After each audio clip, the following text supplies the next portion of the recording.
Taiwan, I'm Laurel Stewart with news from here in Taiwan and around the world. Industrial groups in Taiwan are concerned about the Trump administration's policy of placing an extra 20% tariff on Taiwanese goods on top of their original tariff rate. 这个20%的再堆叠上去，跟我们早期的想象可能不一样。其实应该维持现有的产业的产能跟市场，不应该激烈的移转或大规模的投资，而且应该要更强调的渐进的措施。 These groups are asking the government to show a clear formula for calculating tariffs, with a full list of impacted industries and goods. They also want public hearings to share information about the tariffs and more time to form a response. The Trade Negotiations Office says it will keep pushing for more reasonable tariff rates with the US. One industry already feeling the impact of US tariffs is textiles. To find out how the sector is coping, our reporter IT spoke to Sam Hong, founder and chair of the functional fabrics producer HFI. Can you tell us how you have been impacted by the tariffs as an upstream supplier shipping fabrics to your customers such as North Face, Lululemon and Under Armour's factories in Southeast Asia? The impact is very obvious that you take a look at the number, the forecast that we have for this year. I believe that we at least have 15% dropped for the 2025. You're going to see what happens if react from the market. So consumers, what happens if consumers are not buying? And that will be a huge impact. Eventually going to come back to upstream suppliers like my company. So I know you have been diversifying your products and market as a way to mitigate risks. Can you tell us a bit more about that and what other steps you plan to take in response to the tariffs? Always going to look for seeking for new source, new raw materials, new ingredient to add it to our R&D. To create a new product. That is, we've been really proactive what we're doing, and finding the new markets or new. Also, it's going to take time. It's not going to happen overnight. It could be like 3 years, could be 5 years. You need to have that patience of doing what you're doing. We're competing for quality or better quality. You're going to look at yourself as a fabric supplier here in Taiwan. You need to understand not only your own market here in Taiwan, but you got to understand your competitors, where they're located. What are you hearing from other textile companies in Taiwan regarding the impact of the tariffs and their plans in response? 它已经走掉了，然后其实有很多也收掉了。在台湾假如没有办法生存的话，它会慢慢。不是倒闭了，倒闭我觉得倒还比较少一点，就慢慢结束他们的生意。在短时间里面，其实大家都去接受这个事实，因为这不是我们可以决定的。那我们只是说这个 impact， 那它可以到底会有多久？那你看你有没有办法撑得住？因为 economy 是一个很现实 ，business 是一个非常现实。经济一定会不好。从我们来讲，因为从我的公司来讲，主要以美国的那个生产市场为主。那它经济一定在短期间，我不会看到有好的一面的。那 inflation 一定会上来，那消费者一定会不会买那么多东西啊。Currency is the big issue, and adding fuel to the fire. Devastating. It's going to kill the business. Not only my business, but a lot of business, a lot of different industries in Taiwan. That was Sam Hong of Taiwanese textile firm HFI. President Lai Ching-te says he has a plan to speed up recovery from last month's Typhoon Dinas. 中央跟地方的公共工程，如果不会影响到公共安全的，可以停工的，那就先停工，把工班移转到帮民众来迅速重建，这是过往没有这样做。There's much work to be done across southern Taiwan, with some homes still without roofs and some mountain villages still cut off. There's also been extensive damage to farms. Lai has promised aid, including subsidies and interest-free loans for farm damage.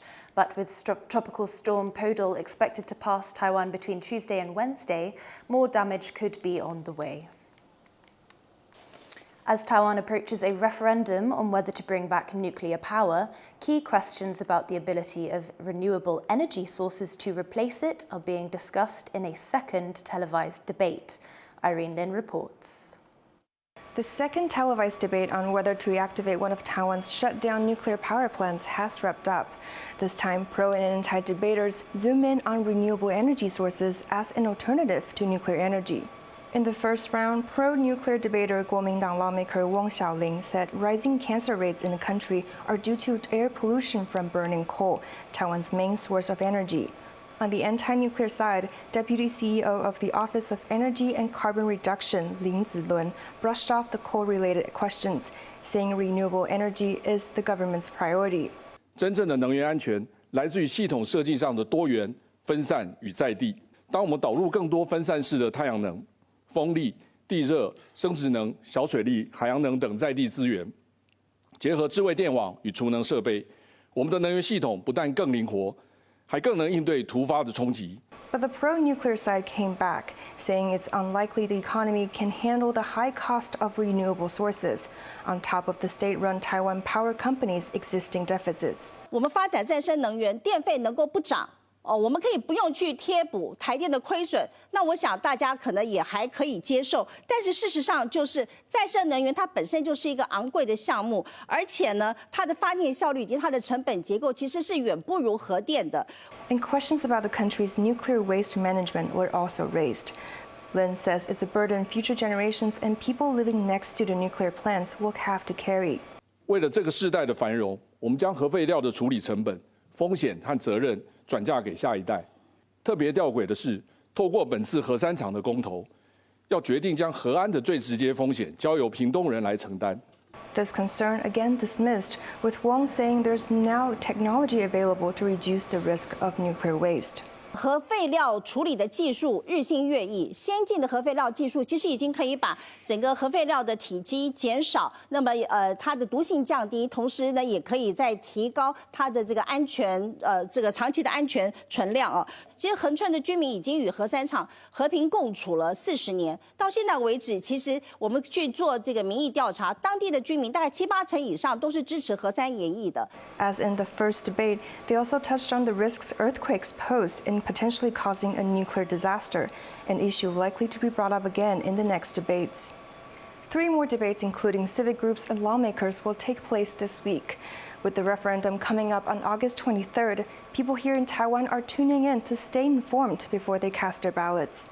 Devin Tsai and Irene Lin in Taipei for TaiwanPlus. Singapore marked its 60th National Day on Saturday with a citywide parade and celebrations. Along with honouring 6 decades of independence, the nation is also reflecting on what it means to define its identity. Our reporter Isabel Wang was at this year's anniversary and has this report.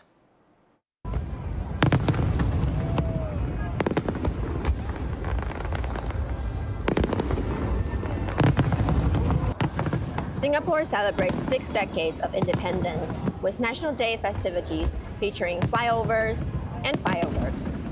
Thousands flock to the area around the city-state's popular tourist destination, Marina Bay, to take part in the largest celebration to date. Oh, it's very crowded right now, but we wanted to bring our kids to see the fireworks, but it's full packed. The theme of this year's celebration is Majulah Singapura, meaning Onward Singapore, to spotlight the country's progress despite trying times. Many locals say they feel proud of how far their home has come. It's pretty like see how everybody's united and thinking about how this country becoming great in so short, short time, like less than 60 years, and they from a small island become this, so it's pretty great.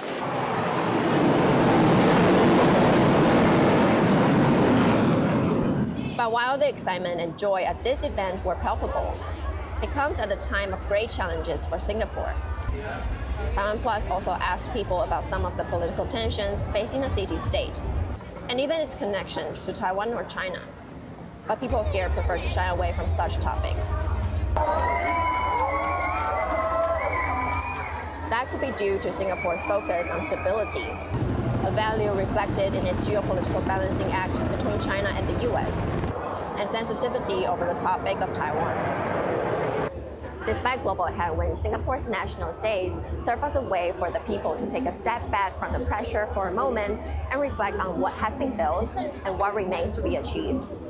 Howard Zhang, Andy Xue, and Isabel Wang in Singapore for TaiwanPlus. Team Taiwan has bagged its first gold and one more bronze medal at the 2025 World Games on Sunday. The women's tug-of-war team beat Switzerland 2-0 after winning all matches leading up to the final. It marks the team's 6th consecutive gold medal. In dragon boat racing, Taiwan took 3rd place in the 200-meter 8-seater final, securing Taiwan's 2nd bronze medal in the Games in Chengdu. Taiwan has won the championship game of the Babe Ruth Softball Under-16 World Series in the US state of Alabama. The team, made up of students from Taipei's Beito Junior High School, beat Puerto Rico 12-1. President Lai Ching-te and Vice President Bi Kim-hsiao have both congratulated the team. It's the first time Taiwan has been represented at this sporting event. Taiwan is on the lookout for more tech talent to bolster its semiconductor industry, but with falling birth rates, it may have to look abroad. Tiffany Wong has this report. Uncovering the secrets of Taiwan's semiconductor power, this group of young foreign students have come to Taiwan to learn more about their chosen industry, straight from the source. I think it's a pretty unique experience to gain some knowledge on the semiconductor industry.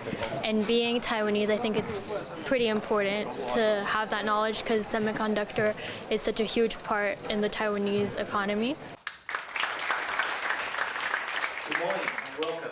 Held by Hsinchu's National Yangming Jiaotong University and U.S. chip designer Synopsys, this 4-day summer camp is meant to spark an interest in young overseas semiconductor talent. It comes at a time when Taiwan, facing a rapidly declining birth rate, is looking to bolster its leading industry with some help from foreign students. So there's an urgent need, 非常重要的需求就是我们需要赶快把那个理工科的教育呢往下扎根。所以为什么我们想要在台湾呢做这件事情？一个是台湾的强项，一个是台湾所面临的困境，一起放在一起就很明显，我们就是要先做。This is the first year the semiconductor camp was held in English, and it attracted students from 8 countries, including the U.S. and Singapore. Taiwan is hoping these foreign students can help keep the country at the top of the industry and maintain its key role in the supply chain. 现在因为有太多的半导体公司，它想要扩张，不管是在台湾或从国外进来的公司，他们都想要在台湾落脚。他们对于这种人才的需求是相当急迫的，也相当需要的。 For the students themselves, the camp was also a chance to learn about Taiwan and imagine a future where they could be a part of its semiconductor industry. I feel like this camp taught me a lot of things. It brought me into like really knowing the industry, including this lab. I think it led me through a lot of innovative techniques that Taiwan developed during the whole process of semiconductors. As job opportunities in the semiconductor sector rise, Taiwan will continue looking for new talent at home and abroad.